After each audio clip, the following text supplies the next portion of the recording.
Okay, thanks everyone for coming to our cat chat. But I love you, keeping your relationships healthy and happy.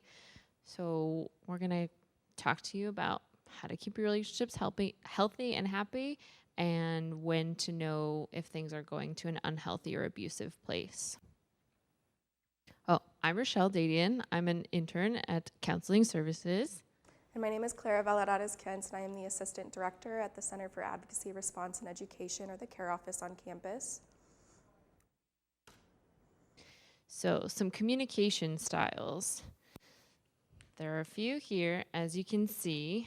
So, aggressive communication style. Folks who have this communication style have to put others down to protect themselves. They demand things be done their way, and they're kind of willing to achieve their goals at the expense of others. Not a super effective or healthy communication style. Another one is passive, right? So this person would kind of put the blame on themselves. They never want to make anyone else feel uncomfortable or displeased except for themselves. Feel often anxious, ignored, helpless, manipulated, and even angry. And then we have kind of a combo, passive aggressive, right? So something that's kind of common in the vernacular of society now. Someone's saying something in a way that sounds nice, but you know that they have an alternate meaning. Like, I guess I'm just the worst and you're the best. A little sassy sometimes. They need to fight to be heard, even if they have to do it in a manipulative way. And they feel oftentimes confused and angry, but they're kind of not super sure why. Assertive is another communication style. And someone who's assertive respects their rights and the rights of others.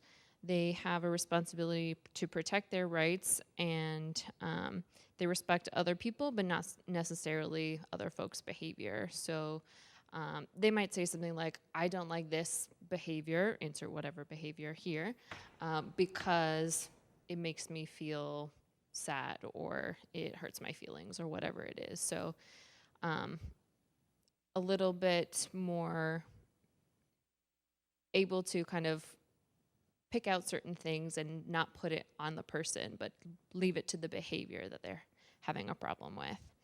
Another really important note is that culture plays a large role in communication overall, as well as our perception of communication. So someone could say something that they think is really nice or helpful, and another person can perceive it as invalidating or really unhelpful. So those are things to be aware of when you're communicating with other folks.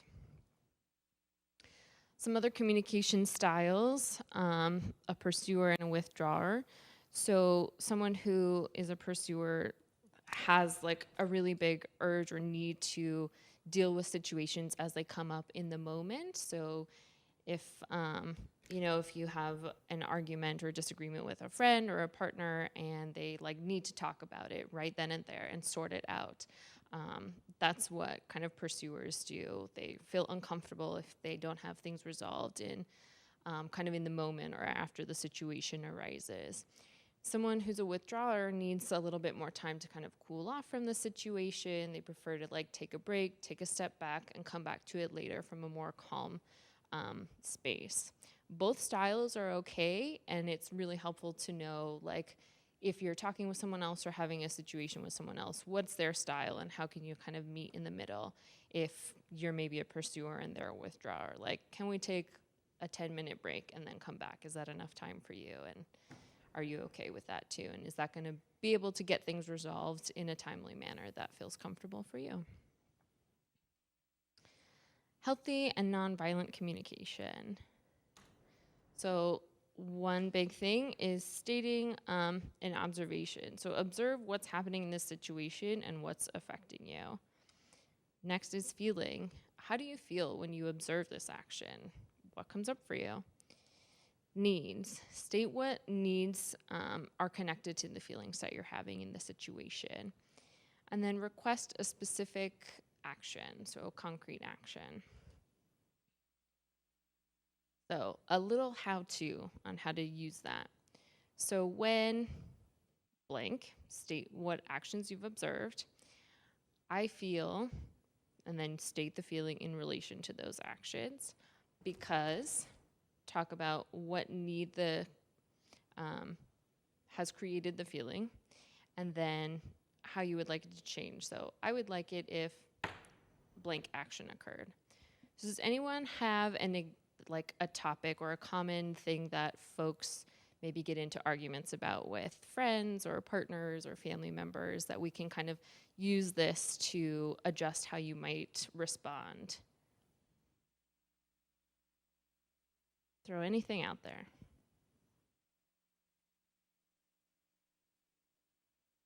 Money? Sure. Okay. Can you give me, do you think you could use this platform to formulate a response or show someone how you're feeling about something related to money? I'll come and bring you the microphone if you feel comfortable with that. I'll help you out if you want to.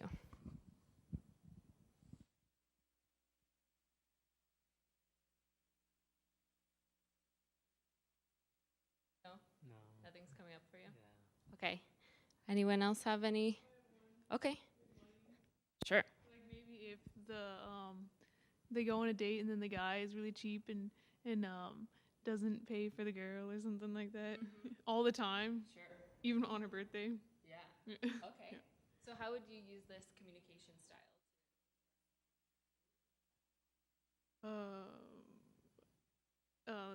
I don't know. It's hard.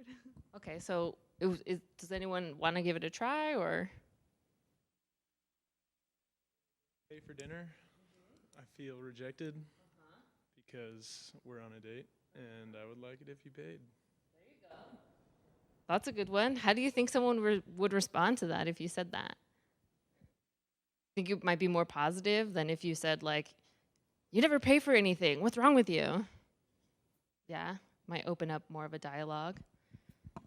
Okay, another example that I had for let's say you're in a romantic situation or a dating situation and you don't hear from the other person for several days. Something you could say would be, when we don't talk for several days, I feel sad because I enjoy talking to you a lot. I would really like it if we could talk more frequently. Does that sound easy, or does that sound like a hard line of communication? Maybe with some practice, it might get easier. Okay, I'll move on. So something that's really cool is knowing about love languages. So there's this quiz that you can take online, totally free, that kind of goes in order or orders for you your preference on 5 different love languages. So the different love languages are words of affirmation, physical touch, receiving gifts, and quality time, and acts of service. So with words of affirmation, folks like hearing things in words, and also the reasons behind that. So telling someone like, "I really like you," or "I'm really happy to be spending time with you or seeing you," or whatever it is. So good ways to communicate with folks who have this as a dominant love language would be to encourage and affirm, appreciate, and listen actively with them. Another love language is physical touch. So holding hands, showing physical affection, touch on the arm, whatever it is. Folks who have this as one of their more dominant love languages just really appreciate having those little moments of physical contact. Receiving gifts might sound a little like, okay, I see you getting some, tangible things, but receiving gifts is more about the thoughtfulness that goes behind a gift, and just happens to come out in that way. So another one being quality time. So spending some like uninterrupted time with a friend or a partner can go a long way for folks who have this as a dominant love language. Acts of service. Doing things that kind of lighten someone else's load, like picking up their dry cleaning if people do that, or doing the dishes, or taking their dog for a walk, or whatever it is that kind of lightens their stress a little bit or crosses something off their to-do list so they don't have to do it. That's helpful for folks who have that as a dominant love language. So, healthy versus unhealthy versus abusive relationships. If you want to think about this as kind of a spectrum from healthy to abusive, with unhealthy being kind of in the middle. So, healthy relationships have many components on all of these different kind of scales, if you will. So, power, emotions, options, community, safety, as well as patterns. So, in a healthy relationship, there's a lot of power sharing, negotiating, and mutuality. Everyone feels pretty equal in the relationship, and things are pretty good. There's a lot of different various emotions that are experienced in the realm of a relationship. There are a lot of different options, too, in terms of working out arguments or compromising. There's a lot of community supports, a lot of friends, family support, all of that. And everyone's on board with that. Everyone's on the same page. There's no danger in terms of safety, and there are various patterns of behavior. Unhealthy, also high conflict relationships. In terms of power, there's sometimes a power struggle, and mutualities a little bit in there too. A lot of anger and frustration in terms of emotions. Still some various options, still some supports, potentially periodic sporadic danger to one or both partners. And then there's a pattern of escalation and de-escalation of anger and tension in the relationship. In abusive relationships, overall, they lack mutuality. There's a constant power struggle, or one person has power over another. A lot of fear associated with an abusive relationship. Limited options, feeling like you don't know where to go or don't know where to turn. You're pretty isolated from your supports, so that doesn't help the options being there in terms of turning to someone for support because you feel like you don't have any. Persistent danger to one person of the relationship, and a pattern of escalation in terms of the anger and the frustration. Clara? Yeah. All right. So, as I mentioned before, I'm with the care office, and we are the office on campus that serves anyone who has experienced sexual violence, dating or domestic violence, stalking, and sexual harassment. So we are a confidential office that provides advocacy services as well as education. We do presentations on campus and for fraternities and sororities and clubs, groups. And so kind of tying in with healthy and unhealthy and abusive relationships, we also wanted to bring that in and focus a little bit more on dating violence, which is kind of my area. So I'm going to go over some stats here with you all. Nearly half of dating college women, about 43%, report experiencing violent and abusive dating behaviors. Dating violence is something that can happen to any individual, men, women, teenagers, young adults, older adults. However, we typically see that majority of victims of dating violence or survivors of dating violence are usually women. That's kind of just a trend that we've been seeing for a while now in the field. However, anyone can experience dating violence. It's not exclusive to any sort of population. College students have reported feeling unaware of abusive behaviors and what kind of constitutes an abusive behavior. So 57% has said it's difficult to identify, and 58% say they don't know how to help someone experiencing dating violence. 1 in 3 dating college students have given a dating partner their computer, online access, email, or social network passwords, and these students are more likely to experience digital dating abuse. So kind of giving their partner control over their social media access, their password to be able to access it and maybe post on their behalf or just kind of monitor their behavior, monitor their conversations with other folks. That can be a way that an abusive partner can be in control of their partner. And lastly, 1 in 6 college women have been sexually abused in a dating relationship. So it's something that we are seeing amongst the college population, a little bit more so with college women, and the rates are a little bit lower for men, but it's something that we definitely need to be aware of. So we do want to go ahead and show about a 4.5-minute video related to dating violence. Hey, my name's Kaya, and I'm a black fella from Victoria. I just want to tell you about me and this guy I've been hanging with. His name's Scott, and I love him. Well, I think I love him. It's just that, it's kind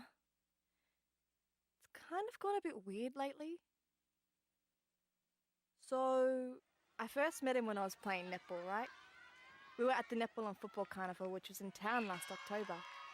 He's not Corey, but he's like best mates with my cousin Alice's boyfriend. Scott is so hot. They reckon he's had a six-pack since forever. And he has these amazing blue eyes, like I can't even. Jasmine said he couldn't stop looking at me. And since I've sorted my eyebrows out, the girls reckon I'm looking pretty fierce. I didn't talk to him or anything, but Scott found me on Instagram and DM'd me. We started Snapchatting each other every day and we got our streak up to like 66. Then, when we'd meet up, he'd be real charming, like call me bae, and was always holding my hand and saying how pretty I am. One day though, Scott saw me hanging with my brother Danny and a couple of our cousins. We've got the biggest mob, hey, so there's always family around. These fellas were travelling through town, so Danny and I went back to the park to just hang with them. Next time I saw Scott though, he was being quiet and sooky, asking why I was hanging out with the other guys. I tried to tell him about family, but he didn't want to hear it. He said that I should change my Instagram to private. He reckons too many guys are liking my pics and says that I should delete them. Same with any guys on my Snapchat. Which I don't think is fair, but Scott's all like if I loved him, I'd do it. And I really do love him. He's always buying me chocolate and saying that he loves me. So I did. He was cool for a bit, but then he started throwing shade at my friends. Reckoned they were annoying and stupid and that I shouldn't hang out with them. He also started saying that he hated my clothes and that I looked like a hoe when I wore my new gold hoops. Then, just a couple of weeks ago, Scott and I had a full-on fight outside my auntie's house.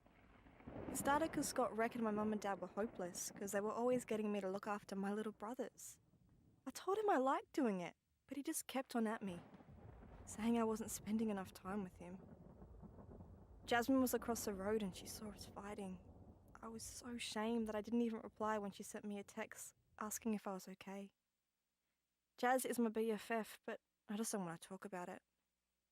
I feel like I'd cry if she asked me how I was. I'm so upset and confused.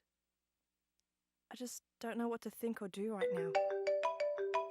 Hello? Oh, hey, you picked up. Hey, have you done that maths revision yet? I'm struggling, hey. Yeah, same. So I just want to ask, like, are you alright, sis? It's just that I heard you and Scott yelling the other day, and you didn't reply to my message, so I just want to know that you're alright. Yeah. Like, I know you really like Scott. He's hot and he's funny and nice, but me and Danny have heard how he's been talking to you lately, and I just don't want you to feel bad, because you know that you slay, right? Like, you should be feeling good all the time. Thanks, Jazz. Kaya, I love you. You're my bestie, so please just talk to me if you need to. It's good to chat. Find someone you trust, like your family, friends, or teachers, to have a yarn. For more information on where you can get help, check out these websites.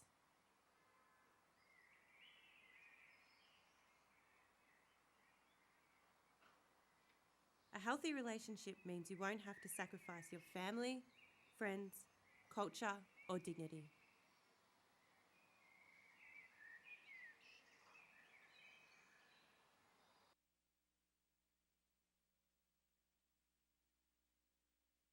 Okay, so I think that video kind of did a good job of pointing out some red flags that can occur in unhealthy relationships and abusive relationships, and some important things to point out.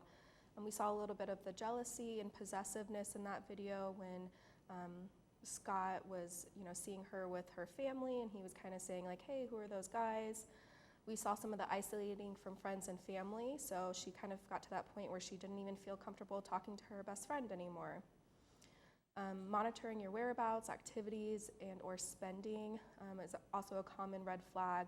Lack of respect for your feelings. So we saw that when she tried explaining to him that she enjoys taking care of her siblings, and he kind of just didn't want to hear that. Doesn't listen when you say no, makes you feel like you should do something. Guilt tripping, that was also a red flag that we saw in the video. And then unable to compromise with your partner, with the one that you're with. And so a lot of times we actually see this played out in a cycle of violence as well. So in abusive partnerships, it kind of starts with this tension building area where we see the batterer as someone who is extremely moody, putting down the other person, yelling at them, might be involved with drinking or drugs, threatening them, withdraws affection, commonly criticizes them, and we often see the victim or the survivor as someone who tries to be nurturing, stays away from family and friends, keeps children quiet, agrees to everything, tries to reason with the partner, might be cooking them their favorite dinner, and then constantly feeling like they're walking on eggshells a lot of the time. So kind of that next stage of the cycle is the acute explosion where the batterer might lead into some physical aggression and physical violence, such as hitting, choking, humiliating that person in public or amongst their family and friends, isolating them and imprisoning them, possible rape, using weapons, verbal and emotional abuse, and then destroying property or pets. And typically during this cycle, we see that the victim or the survivor tries to protect themselves. They might call the police, or a neighbor or a child might also call the police if they see that things are escalating. And then the survivor might often try to calm the batterer a lot of times, reason with them. Sometimes they fight back, which results sometimes in a dual arrest for both of them. And sometimes they do leave.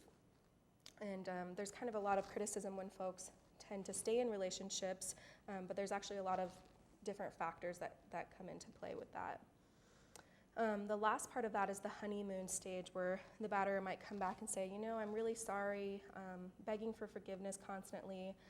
He might promise that they're going to go see counseling, go to a marriage and family therapist, and make promises that I'll never do it again, and might cry even to make it more believable.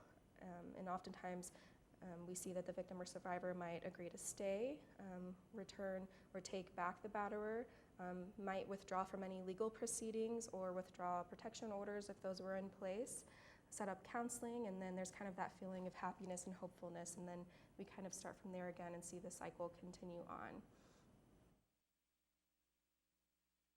So since there was kind of a lot of reports, or many reports and research, that college students were saying that they were unsure of how to support a friend who might have been in a dating violence experience, we kind of wanted to start that conversation with you all today.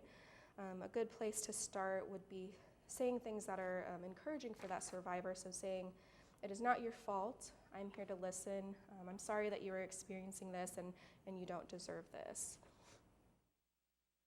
So during the conversation, it's very important to always listen to what they're saying, allow them time to express their feelings openly, and doing so without judgment, believing them. Survivors are often not believed in our criminal justice system or by our society, so that's one important thing. If the friend, whoever they might disclose to, is believing them, that certainly can encourage them to take the next step in possibly reporting.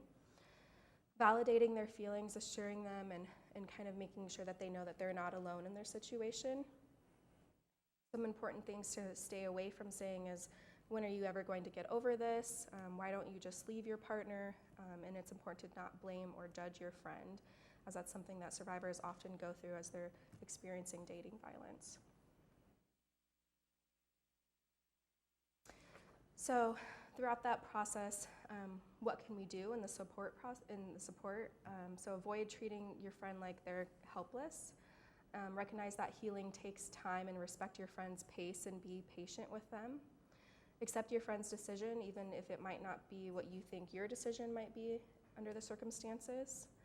Help your friend with plans, but don't make decisions for them. It's important to give them that kind of power back into their life, and support them in what they choose to do. And then respect your friend's right to tell or not to tell others about their experience. It's their story to tell, so we need to be supportive of of giving them that option. And then only give advice if and when your friend asks for it, as they might choose to seek counseling and see a therapist for that as well, but knowing that you're able to support them will be important for them. We can also continue to educate ourselves and others about dating violence, and also continue to provide that support for the friends. So reminding them that dating violence is never the victim's fault and that they are serious crimes. And also reminding them, as I said before, that they are not alone during this process. They can also seek support from professionals, from other friends, from family if they feel comfortable doing so. And then providing information on resources and offering to go with them, offering to walk with them to counseling services or to walk with them to the care office to speak with an advocate. Providing that support and information about what those resources are will be important. So this is our address as well as our phone number and email for the care office, and then counseling services, which is in the English and Counseling Services building. If you just kind of Google us into the K-State directory, you'll also find us there. So we do have a couple of scenarios that we'll probably kind of reflect on given that information about how to support a friend. So scenario 1, while you're walking into class, you see your friend talking to their partner before heading into the classroom.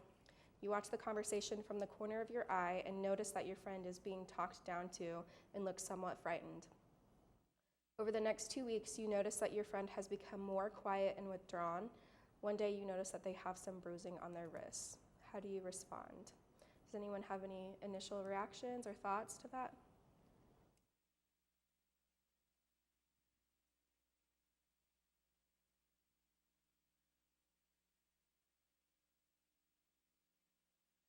Anyone? Ask her if she's all right. If everything's okay in her life. Okay. Been kind of general. Put her on the spot or make it awkward for her, I guess. Okay. Don't make it awkward. Don't put her on the spot. What else?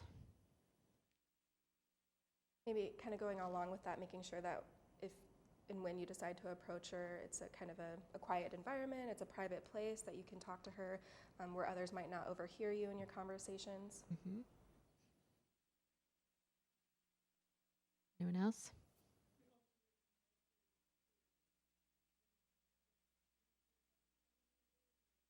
Or something like that. So kind of invite her to come spend time with you and have maybe some quiet place to talk or just check in. How are things going? How are you doing? Yeah. Anything else? Okay. Great responses. Yeah. Scenario 2, you and a friend live on the same floor in the residence halls. You walk by his room, his door is ajar, and hear him crying. In the past, he has shared with you that his boyfriend yells at him, humiliates him, and always wants to know where he is and who he's with. He also says he won't let him do things he wants to. It appears that he has some fresh bruises around his eye and on his arms. What do you do?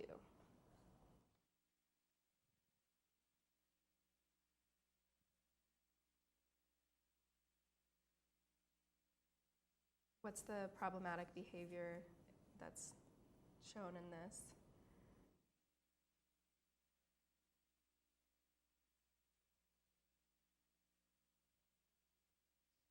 I don't know. He's passive about it.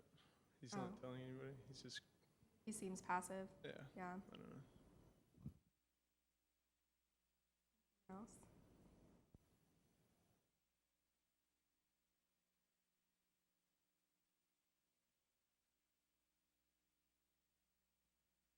Since in the past he has already revealed that of the behavior, I think he can be more approachable to ask question and to know whether he's all right or if he wants anything to share and to talk to.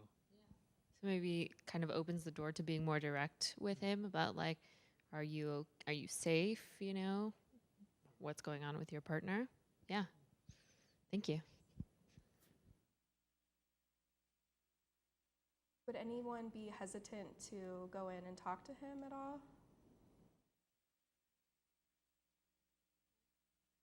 Would the situation change if he weren't a friend, if he weren't someone you had known personally, but maybe you had known because you had overheard a conversation in the dining hall about his past history with his boyfriend?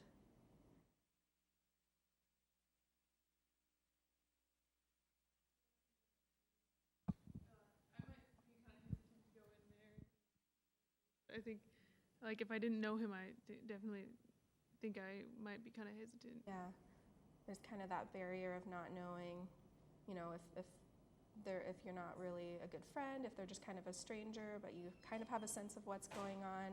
It's kind of that barrier of not knowing how they're going to react and being kind of afraid of doing so. And also kind of taking into, you know, your safety into account as well. Is it safe for me to go in? What will happen? But I think in certain situations like that, it can be helpful to kind of reach out to another friend or someone who also lives on that floor and say, hey, do you know about what's going on? Or speaking to an RA or something might be also a good option. What else could you do that might not involve talking to that person directly? Now that you know all the things.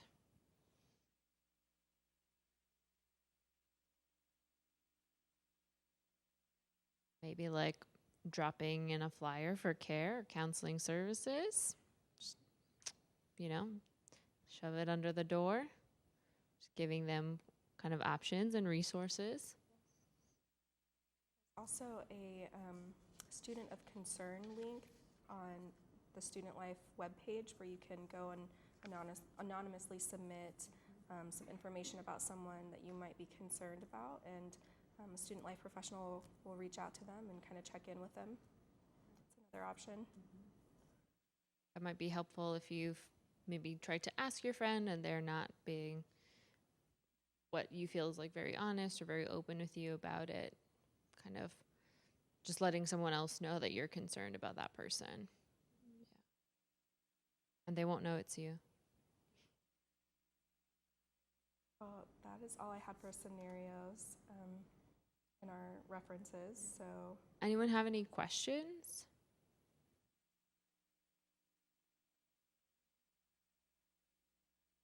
Anything that? Yeah. Uh-huh. Which one? This one? This one. Yeah. Sure. Take a photo. Any questions about any of this? It's about what might be some helpful ways to communicate something, especially something that may be trickier to communicate or might be concerned about how someone will respond or react.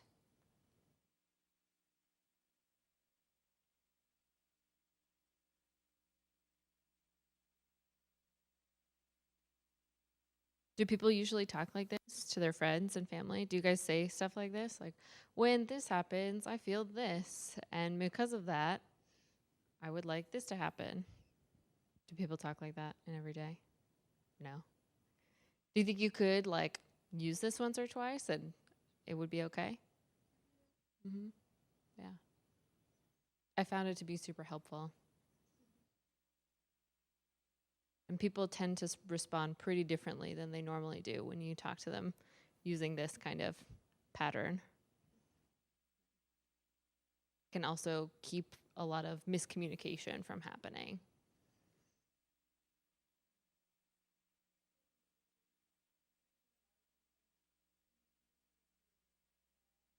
Mm-hmm. It's easy to kind of let the emotion influence the way you talk, but I think this requires for a second, just taking a step back for a second and then speaking from a more civil, in a more civil way. So I think it's definitely helpful.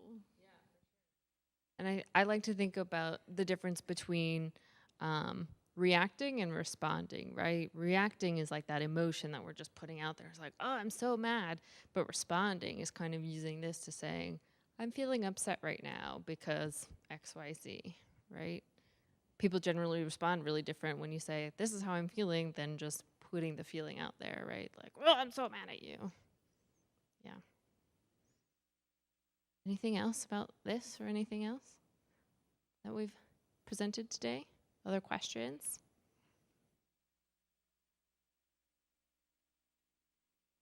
Cool. Well, grab some flyers. Counseling Services is located in the English Counseling Services building. CARE is in Holton Hall. Those resources are always available. You can also stop by, ask questions if you have a friend that you're concerned about and not sure what to do. We also have more cat chats coming up on various topics, including finals. Anything for you? Okay. Thanks, everyone.